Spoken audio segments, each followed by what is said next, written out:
ओम शांति। आज 7 दिसंबर के साकार मधुर महावाक्य हम सुनते हैं। बाबा ने कहा, मीठे बच्चे, दिल वाला बाप आया है तुम बच्चों की दिल लेने, इसलिए साफ दिल बनो। दिल वाला बाप आया है तुम बच्चों की दिल लेने, इसलिए साफ दिल बनो। प्रश्न है, सतयुगी पद का मदार मुख्य किस बात पर है? उत्तर है पवित्रता पर। मुख्य है ही पवित्रता। सेंटर पर जो आते हैं उनको समझाना है।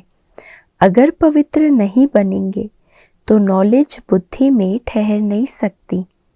योग सीखते सीखते अगर पतित बन गए तो सब कुछ मिट्टी में मिल जाएगा। अगर कोई पवित्र नहीं रह सकते तो भले क्लास में ना आए, परवाह नहीं करनी है। जो आत्माएं पवित्रता की प्रतिज्ञा नहीं कर सकती, बाबा कहते भले वो क्लास में ना भी आए तो भी परवाह नहीं करनी है। जो जितना पढ़ेंगे पवित्र बनेंगे, उतना धनवान बनेंगे। गीत है, आखिर वह दिन आया आज। ओम शांति। रूहानी बच्चे जानते हैं कि अभी वह दिन फिर आया है। कौन सा? ये तो सिर्फ तुम बच्चे ही जानते हो कि भारत में फिर से स्वर्ग के आदि सनातन देवी देवता धर्म की स्थापना हो रही है, अर्थात लक्ष्मी नारायण का राज्य स्थापन हो रहा है। तो बच्चों को कितनी खुशी होनी चाहिए। जिस पतित पावन बाप को हम पुकारते हैं वह आया हुआ है। वही लिबरेटर, गाइड है अथवा दुख हरता, सुख करता है। एक बार लिबरेट किया फिर फंसे कैसे, ये किसको भी पता नहीं। ऐसे पत्थर बुद्धि मनुष्यों को समझाने में कितनी मेहनत लगती है। ड्यूटी भी देखो कैसे रखी है। मूत पलीती कपड़ों को आकर साफ करो। आत्मा और शरीर दोनों पवित्र तो देवताओं के ही हैं। रावण राज्य में शरीर तो किसका पवित्र हो न सके। शरीर तो पतित है ही। इन सब बातों को कोई जानते ही नहीं। करके आत्मा कुछ पवित्र है तो प्रभाव निकलता है, परंतु फिर भी पतित तो बनना ही है ना। बेहद का बाप पतित पावन आकर कहते हैं कि 5 विकार शैतान है, इनको छोड़ो। अगर मेरी नहीं मानेंगे तो तुमको धर्मराज तंग करेंगे। तुम ऑलमाइटी अथॉरिटी का कहना नहीं मानते हो तो धर्मराज बहुत कड़ी सजा देंगे। बाप आया है पावन बनाने। तुम जानते हो हम ही पावन देवी देवता थे, अब हम पतित बने हैं तो अब फट से वह छोड़ देना चाहिए। दे अभिमान भी शैतान की मत है, वह भी छोड़ना पड़े। पहले नंबर का जो विकार है वह भी छोड़ना पड़े। वह दिन भी आएगा जो बाप के साथ इस सभा में कोई पतित बैठ नहीं सकता, किसको भी अलाउ नहीं करेंगे। मूत पलीती को निकालो बाहर, इंद्र सभा में आने नहीं देंगे। फिर भल कोई कितना भी करोड़पति हो वह क्या हो, सभा में आ न सके। बाहर में भल उनको समझाया जाता है, परंतु बाप की सभा में अलाउ नहीं किया जाता है। अभी अलाउ किया जाता है भीति के लिए, फिर नहीं। अभी भी बाबा सुनते हैं कोई पतित आकर बैठे हैं तो बाबा को अच्छा नहीं लगता है। ऐसे बहुत हैं जो छिपकर आकर बैठते हैं। ऐसे ऐसे को बहुत सजा खानी पड़ेगी। मंदिरों टिकाणों में स्नान करने जाते हैं, बिगर स्नान कोई जाते नहीं होंगे। वो है स्थूल स्नान, ये है ज्ञान स्नान। इससे भी शुद्ध होना पड़े। कोई मांसाहारी भी आ नहीं सकते। जब समय आएगा तो बाबा स्ट्रिक्ट हो जाएगा। दुनिया में देखो भक्ति का कितना जोर है। जो अधिक शास्त्र पढ़ते हैं वह शास्त्री का लक़ब लेते हैं। तुम अब संस्कृत आदि सीख कर क्या करेंगे? अब बाप तो कहते हैं कि सब कुछ भूल जाओ, सिर्फ एक बाप को याद करो तो तुम पवित्र बन विष्णुपुरी के मालिक बन जाएंगे। जब इस बात को अच्छी रीति समझ जाएंगे तो ये शास्त्र आदि सब भूल जाएंगे। ये जो पढ़ाई पढ़कर बैरिस्टर आदि बनते हैं, उन सब से ऊंच पढ़ाई ये है जो परमात्मा नॉलेजफुल आकर पढ़ाते हैं। उनको कहते भी हैं पतित पावन आओ, परंतु ये नहीं जानते कि हम पतित हैं। बाबा तो ये समझाते रहते हैं। सतयुग को कहते हैं राम राज्य, कलयुग को कहते हैं रावण राज्य। इस समय सब पतित हैं। पावन देवी देवताएं तो मंदिरों में पूजे जाते हैं और उनके आगे पतित जाकर माथा टेकते हैं। इससे सिद्ध हुआ कि वह पवित्रता में सबसे ऊंचे हैं, सन्यासियों से भी ऊंचे हैं। सन्यासियों का मंदिर थोड़े ही बनता है। अब जब तमो प्रधान भक्ति में चले गए हैं, तब फिर उनका चित्र रखते हैं। उसको कहा जाता है तमो प्रधान भक्ति। मनुष्यों की पूजा, 5 तत्वों की पूजा। जब सतो प्रधान भक्ति थी तो एक की पूजा होती थी, उसको कहा जाता है अव्यभिचारी भक्ति। देवताओं को भी ऐसा उसने ही बनाया है, तो पूजा भी होनी चाहिए एक की, परंतु ये भी ड्रामा बना हुआ है। सतो प्रधान, सतो रजो तमो में आना ही है। यहाँ भी ऐसे हैं, कोई सतो प्रधान बन जाते हैं, कोई सतो, कोई रजो, कोई तमो। सतयुग में फर्स्ट क्लास सफाई रहती है। वहाँ शरीर का तो कोई मूल्य रहता नहीं, बिजली पर रखा और खलास। ऐसे नहीं हड्डियाँ कोई नदी आदि में डालेंगे, ऐसे भी नहीं शरीर को कहाँ उठाकर ले जाएंगे। ये तकलीफ की बात होती नहीं। ये सब कलयुग में किया जाता है, सतयुग में ये सब नहीं होता। बिजली में डाला खलास। यहाँ शरीर के पिछाड़ी कितना मनुष्य रोते हैं, याद करते हैं, ब्राह्मण खिलाते हैं। वहाँ ये कोई भी बात नहीं होगी। बुद्धि से काम लेना होता है। वहाँ क्या क्या होगा? स्वर्ग तो फिर क्या, ये है ही नर्क, जूट खंड। तब गाया हुआ है जूटी काया जूटी माया। गवर्नमेंट कहती है गौ कोस बंद करो। उन्हों को लिखना चाहिए पहला यह कोस है बड़ा भारी। गौ कोस से भी बड़ा भारी कोस है। 1-2 पर काम कटारी चलाना, ये कोस बंद करो। ये काम महाशत्रु है। आदि मध्य अंत दुख देते हैं, उस पर जीत पहनो। तुम पवित्र बनो तो पवित्र दुनिया के मालिक बनेंगे। वहाँ देवताओं का न्यू ब्लड है। वो कहते हैं बच्चों का न्यू ब्लड है, परंतु यहाँ नया ब्लड कहाँ से आया? यहाँ पुराना ब्लड है। सतयुग में जब नया शरीर मिलेगा तब नया ब्लड भी होगा। ये शरीर भी पुराना तो ब्लड भी पुराना। अब इनको छोड़ना है और पावन बनना है। सो तो बाप के सिवाय कोई बना न सके। सबका धर्म अलग अलग है और हर एक को अपने धर्म का शास्त्र पढ़ना है।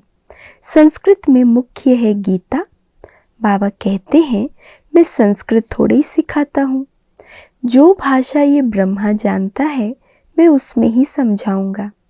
मैं अगर संस्कृत में सुनाऊं तो यह बच्चे कैसे समझे? ये कोई देवताओं की भाषा नहीं है। कभी कभी बच्चियां आकर वहाँ की भाषा बतलाती है। ये भाषाएं सीखने से शरीर निर्वाह अर्थ कोई लाख कोई करोड़ कमाते हैं। यहाँ तुम कितनी कमाई कर रहे हो?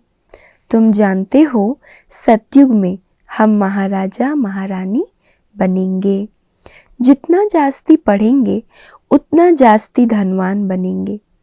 गरीब और साहूकार में फर्क तो रहता है ना। सारा मदार है पवित्रता पर। सेंटर पर जो आते हैं उनको समझाना है, अगर पवित्र नहीं बनेंगे तो नॉलेज बुद्धि में ठहरेगी नहीं। 5-7 रोज आकर फिर पतित बने तो नॉलेज खत्म। योग सीखते सीखते अगर पतित बने तो ज्ञान सुनते सुनते ज्ञान अमृत में ज़रा भी अगर विष पड़ गया तो ज्ञान अमृत खलास हुआ ना। तो बाबा भी कहते हैं योग सीखते सीखते अगर पतित बने तो सब कुछ मिट्टी में मिल जाएगा। अगर कोई पवित्र नहीं बन सकता है तो भले ना आओ, बाबा को परवाह नहीं। परवाह थोड़ी रखनी चाहिए। जन्म जन्मांतर के पापों का बोझा सिर पर है, सो बिगर याद के कैसे उतरेगा। गाया भी हुआ है सेकंड में जीवन मुक्ति, जो बाप कहे सो करना है। सारी दुनिया बुलाती तो है, हे पतित पावन आओ। हम पतित हैं परंतु पावन कोई बनते ही नहीं है, तो वापस भी कोई जा नहीं सकते। वे लोग ब्रह्म को परमात्मा समझ याद करते हैं। ये ज्ञान ही किसको नहीं तो परमात्मा क्या है। ब्रह्म कोई परमात्मा नहीं है, न ब्रह्म में कोई लीन हो सकता है। फिर भी पुनर्जन्म में तो सबको आना ही है, क्योंकि आत्मा अविनाशी है। वह समझते हैं बुद्ध वापस चला गया, परंतु उसने जो स्थापना की तो ज़रूर पालना भी करेंगे, नहीं तो पालना तब कौन करेंगे। वह वापस कैसे जा सकते हैं। तुम ऐसे थोड़े ही कहते हो कि हम मुक्ति में जाकर बैठ जाएं। तुम जानते हो हम अपना धर्म स्थापन कर रहे हैं, फिर पालना भी करेंगे। वह पावन धर्म था, अब पतित बन पड़े हैं। आएंगे भी वही जो इस धर्म के होंगे, ये कलम लग रहा है। सबसे मीठे ते मीठा जाड़ है ये देवी देवता धर्म का। इसकी स्थापना का कार्य हो रहा है। शास्त्र आदि जो भी बनाए हैं सब है भक्ति मार्ग के लिए। एक बाबा का ही गायन है जो आकर मनुष्य से देवता बनाते हैं। तो ऐसे बनाने वाले बाप को कितना अच्छी रीति याद करना चाहिए। ये भी जानते हैं ड्रामानुसार भक्ति मार्ग को भी चलना ही है। वास्तव में सर्व का सद्गति दाता एक है, तो पूजा भी एक की करनी चाहिए। देवी देवता जो सतो प्रधान थे वह 84 जन्म भोग कर तमो प्रधान बने हैं। अब फिर सतो प्रधान बनना है, सो सिवाय बाबा की याद के बन न सके। न किसी में बनाने की ताकत है सिवाय बाप के। याद भी एक को ही करना है, ये है अव्यभिचारी याद। अनेकों को याद करना ये है व्यभिचारीपना। सबकी आत्मा जानती है कि शिव हमारा बाबा है, इसलिए सब तरफ जहाँ भी देखो शिव को पूजते हैं। देवी देवताओं के आगे भी शिव को रखा है। वास्तव में देवताएं तो पूजा करते नहीं हैं। गायन भी है, दुख में सिमरन सब करे, सुख में करे ना कोई। फिर देवताएं पूजा कैसे करेंगे। वो है रॉन्ग। झूठी महिमा थोड़ी दिखानी चाहिए। शिव बाबा को जानते ही कहाँ है। जो याद करे तो वह चित्र उठा देना चाहिए। बाकी पूजा करने वाले सिंगल ताज वाले दिखाने चाहिए। साधु संत किसको भी लाइट का ताज नहीं है, इसलिए ब्राह्मणों को भी लाइट का ताज नहीं दिखा सकते हैं। जिनका ज्ञान तरफ पूरा ध्यान होगा वह करेक्शन भी करते रहेंगे। अभूल तो कोई बना नहीं है, भूले होती ही रहती है। त्रिमूर्ति का चित्र कितना अच्छा है। यह है बाप, यह है दादा। बाबा कहते हैं तुम मुझे याद करो तो ये बन जाएंगे। देही अभिमानी बनना है। आत्मा कहती है मेरा सिवाय एक बाप के और किसी में ममत्व नहीं है। हम यहाँ रहते भी शांति धाम और सुख धाम को याद करते हैं। अभी दुख धाम को छोड़ना है, परंतु जब तक हमारा नया घर तैयार हो जाए तब तक पुराने घर में रहना है। नए घर में जाने लायक बनना है। आत्मा पवित्र बन जाएगी तो फिर घर चली जाएगी। कितना सहज है। मूल बात है ही ये समझने की कि परमात्मा कौन है और यह दादा कौन है। बाप इन द्वारा वर्षा देते हैं। बाबा कहते हैं, बच्चे मन मना भव, मुझे याद करो तो तुम पावन देवता बन जाएंगे सतयुग में। बाकी सब उस समय मुक्ति धाम में रहते हैं। सभी आत्माओं को शांति धाम में ले जाने वाला बाप ही है कितना सहज। बच्चों को बहुत खुशी होनी चाहिए, दिल बड़ी साफ होनी चाहिए। कहा जाता दिल साफ तो मुराद हासिल। दिल आत्मा में है, सच्चा दिलवर आत्माओं का बाप है। दिल देने वाला दिल वाला बाप को कहा जाता है। वह आते ही हैं सबकी दिल लेने के लिए। सभी की संगम पर आकर दिल लेते हैं। आत्माओं की दिल लेने वाला परमात्मा, मनुष्यों की दिल लेने वाला मनुष्य। रावण राज्य में सब एक दो की दिल को खराब करने वाले हैं। तुम बच्चों को कल्प पहले भी इस त्रिमूर्ति के चित्र पर समझाया है, तब तो अभी भी निकला है ना, तो ज़रूर समझाना पड़ेगा। अभी कितने चित्र निकले हैं समझाने के लिए। सीढ़ी कितनी अच्छी है, फिर भी समझते नहीं। अरे भारतवासी, तुमने ही 84 जन्म लिए हैं, ये अभी अंतिम जन्म है। हम तो शुभ बोलते हैं, तुम ऐसे क्यों कहते हो कि हमने 84 जन्म नहीं लिए हैं? तो तुम स्वर्ग में आएंगे नहीं, फिर भी नरक में आएंगे। स्वर्ग में आने चाहते ही नहीं हैं। भारत ही स्वर्ग बनना है, ये तो हिसाब है समझने का। महारथी अच्छी तरह समझा सकते हैं। सर्विस करने का उल्लास रखना चाहिए। हम जाकर किसको दान दें? धन होगा ही नहीं तो दान देने का ख्याल भी नहीं आएगा।